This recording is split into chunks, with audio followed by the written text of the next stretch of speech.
Not long after my son was born, my then husband and I bought a century-old house to accommodate our growing family, which included us three and our medium-sized dog. Don't forget to subscribe to the channel for more thrilling stories like this.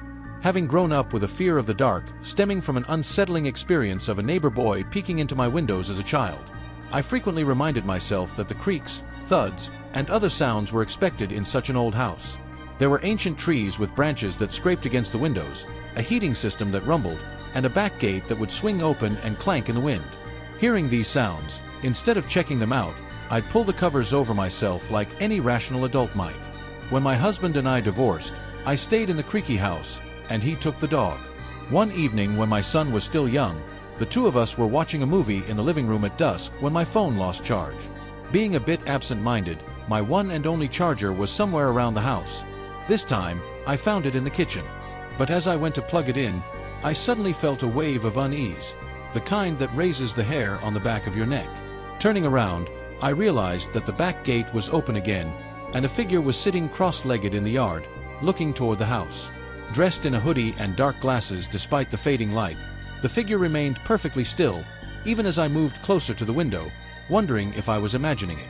They didn't react at all, even when it was clear that they must have seen me, and even noticed that I was aware of them. Without delay, I locked the back door, grabbed my phone and charger, and went to the dining room to get to my laptop. I sent a message to the first person online, explaining that someone was outside staring at the house and that my phone was dead, asking them to call the police if they didn't hear from me soon. Assuming the person would leave once spotted, I stayed tense, staring anxiously at my phone, waiting for it to charge. After a brief conversation with my son about why we couldn't go to the kitchen for water, my phone finally turned on, and I called 911.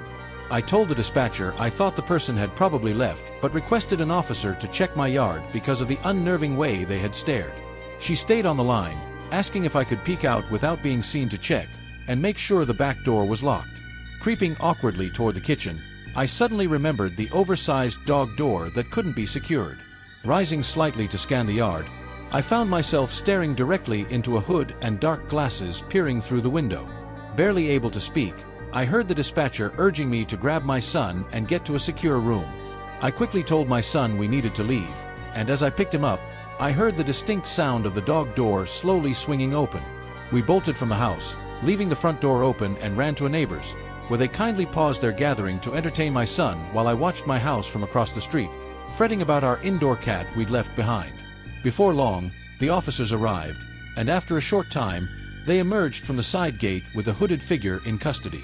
She'd been sitting calmly on my back step, idly pushing her arm through the dog door. That night, I secured the dog door shut, but we moved soon after, as I was never certain if all the nighttime noises and open gates were really just the quirks of an old house.